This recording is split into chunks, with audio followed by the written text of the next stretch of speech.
Once upon a dark, moonless night, deep within the heart of a dense, foreboding, and ancient forest, there stood an eerie hut known as Gramma's hut.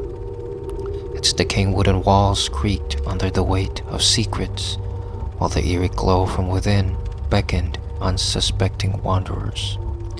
Surrounding Gramma's hut were countless creepy, grotesque dolls, their lifeless, beady eyes staring into the void, each a macabre sentry guarding the secrets within.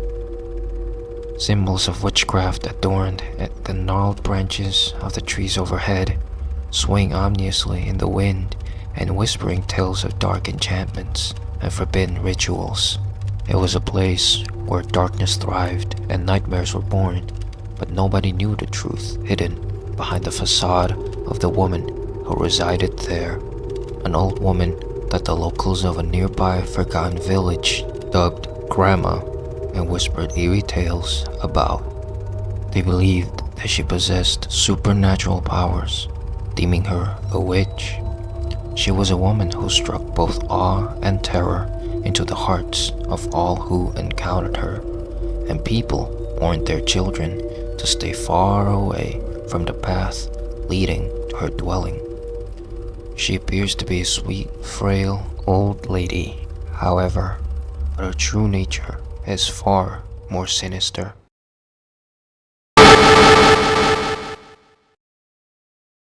Gramma wore a long, tattered white dress that hung loosely from her bony frame. Her long gray hair cascaded down her hunched back, gleamed with a chilling intensity, and her wrinkles that seemed to tell stories of forgotten nightmares.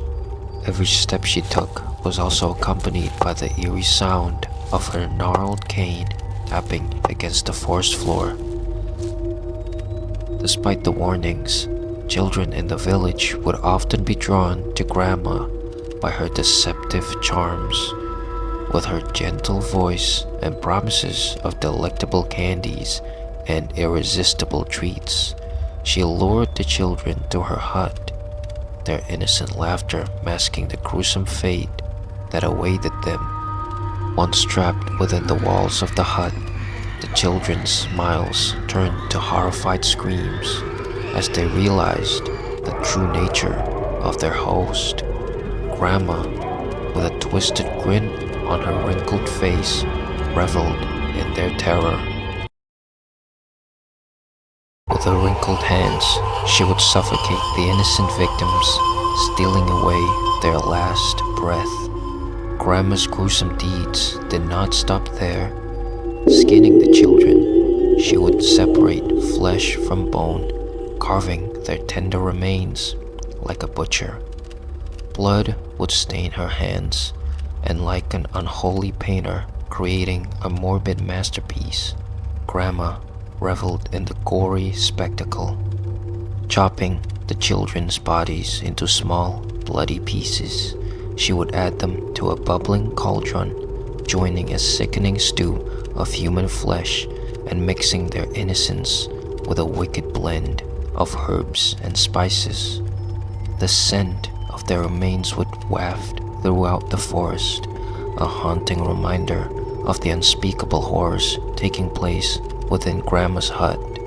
The night would stretch on, with Gramma relishing in her dark feast, savoring each morsel of her vile creation, relishing the taste of innocence and the power it bestowed upon her wicked soul.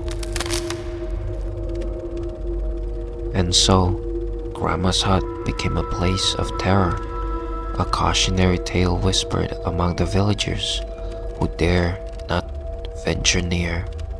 Children continue to be warned of her facade, a reminder to resist the call of her candy-coated promises. To this day, the hut still stands, hidden among the ancient trees. It is said that Gramma still continues her reign of terror. And so, beware the sweet old lady in the depths of the woods, For Gramma's charm is but a disguise for the monster that lurks within her soul.